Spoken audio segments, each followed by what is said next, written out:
Hi everybody, welcome back to the LEGO Studio. My name is Robbie. We are long overdue for a city update. I know it's been about 8 or 9 months since I've done one. Just always seems like this part of the LEGO Studio is such a mess that it's not worth showing off. But I have made some significant progress. I have purchased two new folding tables, these black resin top tables. They're sort of temporary. I will be constructing a custom Lego table with all the different elevations and platforms and levels that I'd like to have in the city. So this beach area, in some point will be at a different level than this boulevard here and the Ninjago district, so it's all a work in progress, but it is definitely progressing. I have the first sort of functioning train loop here in the city, so let me get that going.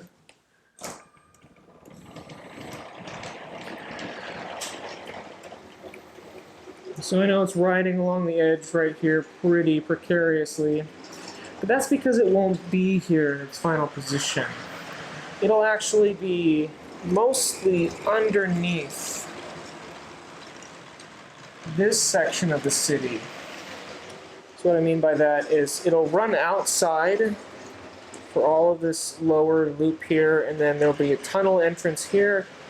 Then it kind of becomes a subway, so it'll be below the diner and it won't have to come right outside of it. But for right now, I wanted to roughly visualize what it'll be like.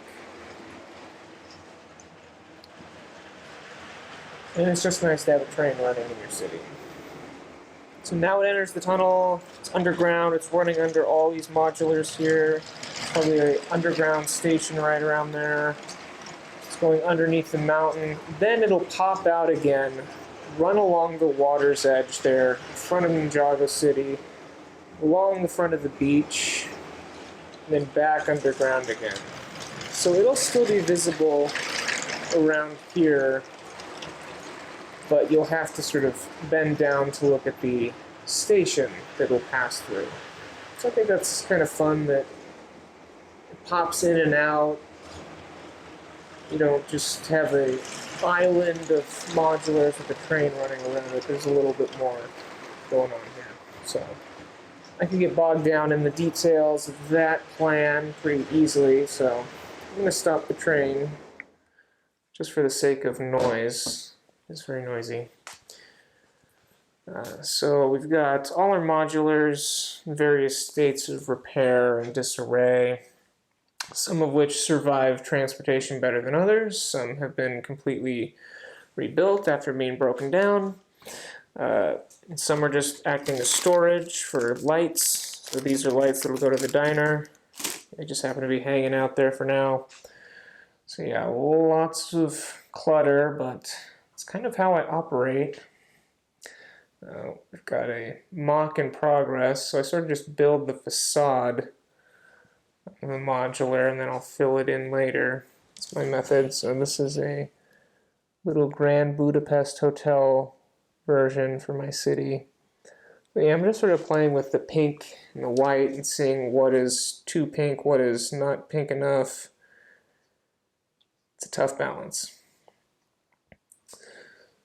I'm doing the same over on this end of the city with an REI. It is in much more of a state of disrepair.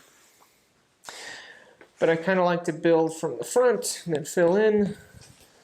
So we'll have this curved wall of glass, the rock wall, climbing wall behind it, and a little sort of wooden frame, windows, and the REI sign with a little tree, lettering. But yeah, all good things in time. Got a lot of the modulars rebuilt. We've got the fire brigade with lights. In fact, battery box is right there. You can kind of see the lights during the day, not super well. Actually, that's not too bad. Plan obviously is to light up the entire city, one building at a time. So yeah, there's a treehouse. That's a general overview of what's happening in the city. A lot more gaps now that I have 2 more tables. When I only had 3 tables, this felt a lot fuller.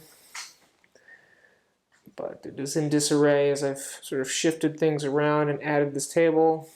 Got a lot of space here at the beach though for some boats.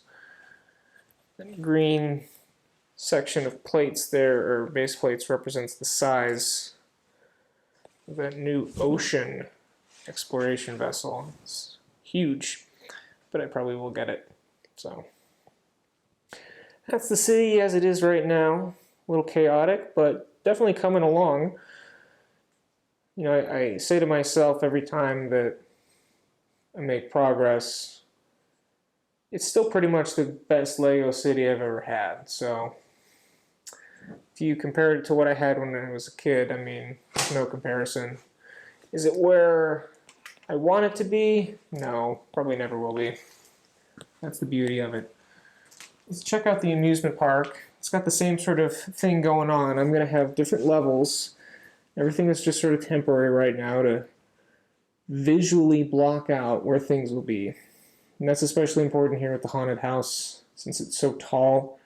It really feels out of scale. The Disney castle, not so much in height, but just proportion. If I was to put it right next to it, it doesn't look right. So I've got it temporarily on these other Lego sets, acting as a lower table. So I will have a lower section of tables with the Disney train on a loop that runs halfway underneath this upper shelf.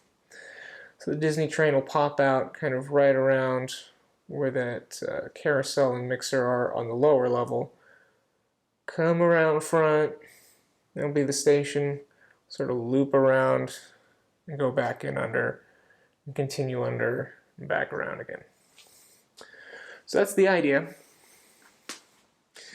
Got the roller coaster over here in the corner. It is very temperamental, since it is just sort of a very makeshift shelf right now. It's not sitting level, so it doesn't like to run, and it's not completely level and plumb. That's okay. It will be soon. Got the carousel and the mixer. I'm guessing the mixer might have a home somewhere around here when that lower table does get built. But we'll see. It's probably my least favorite. The Disney castle set up nicely. Smog has invaded. I don't know why, but I like him there. Then I've just been playing around with a little sidewalk design and also kind of estimating how many people I'll need to populate the amusement park. So what I've noticed is a lot of people's amusement parks seem very barren in terms of guests. So just this small section here, which could have more people, is 15 minifigures or so. So I'm estimating I'm going to need hundreds just for this. Just a reason why I've designed it like this is to kind of keep it thin and as little paths as possible. So just sort of one running along the front, going up into the Ferris wheel, a little step down. This will be another lower platform where there'll be water all through here. And a little pirate display, either the original Black Seas Barracuda, which I've got right here, or that new one. So yeah, that's the amusement park. It is kind of on its own back here. That's the idea, since I feel like these sets are way too big to be directly connected to the Lego City. But I'm very happy with how that haunted house is looking, keeping it a little bit lower. I'll have to figure out some sort of, transition between these stepped levels of the park, but yeah, it's looking pretty good. So I think that's about as much detail as I'd like to go into right now, just to try to keep this short. Also just to keep everyone, informed that I haven't given up on the Lego City. It's just, I haven't wanted to show it off until I've gotten it polished, but who knows when that's going to happen. So here's a look at it in all its messy glory. So thanks for stopping by and checking it out. Try to get more of these out sooner rather than later. And I'll catch you next time.